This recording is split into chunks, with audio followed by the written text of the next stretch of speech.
Don't forget to watch us. So we are on your computer, your mobile device. Just head on over to SuperTalk TV. Now, you've seen the headlines about the Mississippi doctor on a Florida beach vacation. He is being called a hero for his actions to save a teen shark attack victim's life. And today we get to hear Dr. Ali's account of his vacation that went completely different than him and his wife probably imagined. Welcome, Dr. Ali. Thank you for having me. I appreciate it. So what a whirlwind of a vacation for you and your family. Not what you had planned out, I'm sure, as you headed down to Florida. Oh, no, absolutely, completely unexpected and a surreal experience for us all.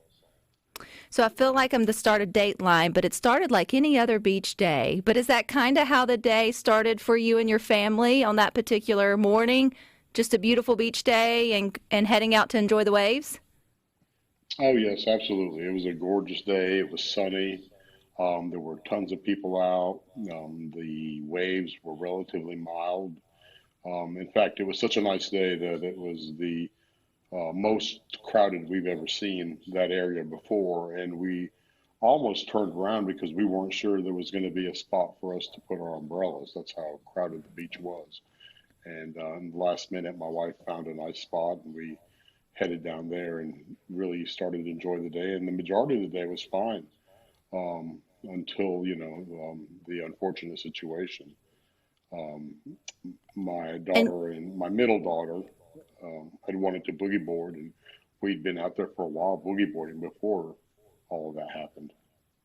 And y'all didn't know, correct, Dr. Ali, of course you didn't, that about an hour and a half before, about 4 miles in one of the other directions of the beach, that there had been a shark attack already to another, I think a 45-year-old woman that had happened prior to that. No alerts down the beach on that. They didn't seem to think that they should sound that alarm 4 miles down. Y'all were just kind of oblivious to what had already happened, correct? That's right. I don't know what or if any kind of warning went out, but certainly the beach was open. A stark difference than after what happened at the beach, where everyone was forced out and double red flags were flying, with, police on pickup trucks telling people they'd be fined if they were in the water. So the beach was open, the beach was packed, everyone was swimming. We certainly had no idea. And I would probably guess to say that the majority of people in that area had no idea there had been any kind of incident an hour and a half earlier. So walk us through, I mean, you're having a wonderful beach day with your family, boogie boarding and all the things. Was it screams? Was it scatter? Did you see the shark? Kind of what it signaled to you, Dr. Ali, like, oh no, this is changing, something's progressing, let me see what's going on here. Yeah, absolutely. We were. I was actually in the water with my daughter, and I recognized, after, retrospectively, I recognized that group of girls. We were probably 30 feet from them, I would guess, maybe a little more. But it was very obvious that something happened. It was what I would describe mass panic. All of a sudden, you know, there were probably a few hundred people around. Everyone started running, and there were lots of screaming. And I honestly assumed that someone had spotted a shark. Never in my wildest dreams would I think that there was an actual bite, but I assumed there was a shark spotted, and I started getting my daughter out of the water. And then, I realized kind of as we got closer to the shore that it was more serious because I saw lots of adults running into the water and grabbing children.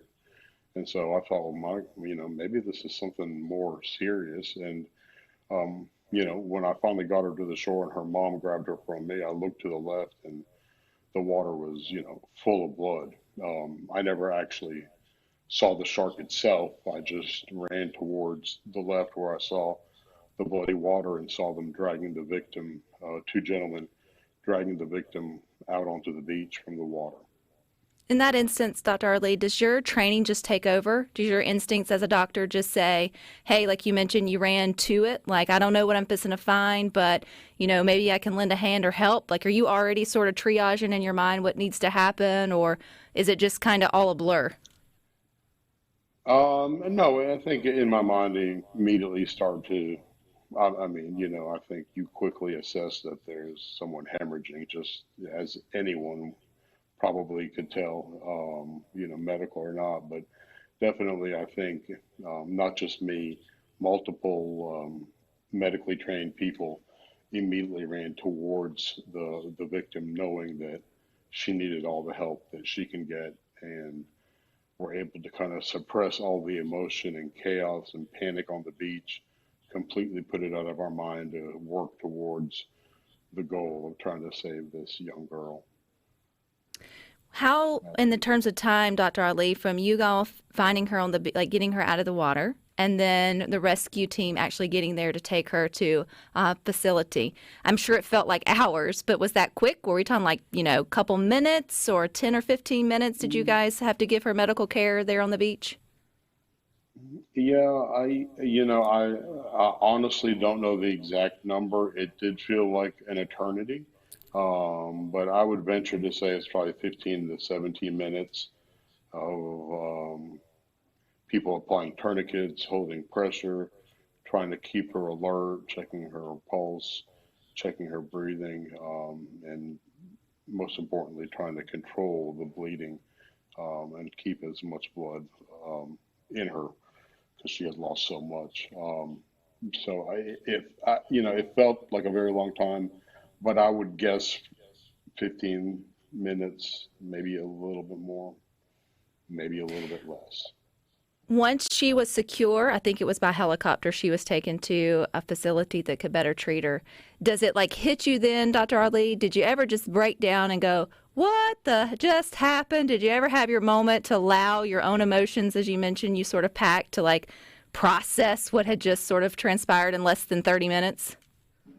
Oh, yes, certainly. Certainly. Afterwards, it was just you start thinking about the gravity of the situation and how intense and wild and completely unexpected it felt, when you initially ran up to the victim and the severity of the wounds, it really looked like a movie, so it was something completely unexpected. But like I said, that was completely suppressed in the back of my mind, completely ignored. So not Yeah. just me, so my colleague, Dr. Forbes, the other people that were there that were helping. I mean, I feel like everybody was able to kind of try to put that out of their mind and work together in a productive way.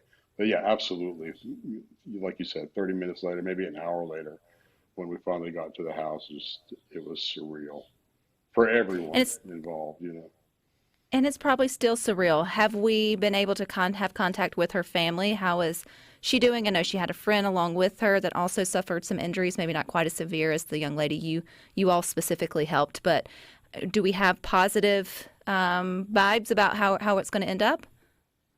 Absolutely. I definitely was worried about getting any sleep that night, not knowing, what had become of her, because, it really, we had no idea. It was so severe that in my head, I thought it can go either way.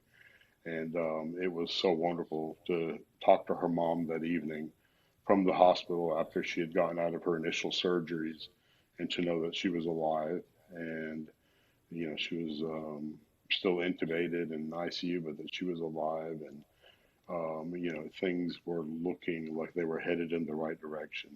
And more importantly, the night before last, I got a very sweet FaceTime from her herself. The patient called me, and I got to see her smiling, pretty face, and it was so heartwarming, and just the best thing someone could do for me. It was Oh, wonderful that's to speak wonderful. to her. Yes, You and she the seems other to be doing great. professionals, Dr. Arlie, that was there, people say, right time, like maybe wrong place or right time, wrong, however you want to say it, because it's not neither way. But I mean, kind of like a God thing that you guys were there and able to help as doctors in that moment. And so we just really appreciate you sharing your story. So happy to hear there's a happy ending. Let me know the next time you go to the beach. I'd like to go just in case, knowing that you're there. But no, I Absolutely. hope you and your family are able to enjoy a less eventful beach trip next time. But we do appreciate your time. Thank you. Thank you for having me. All righty, you guys stick with us. We got more for you coming up next.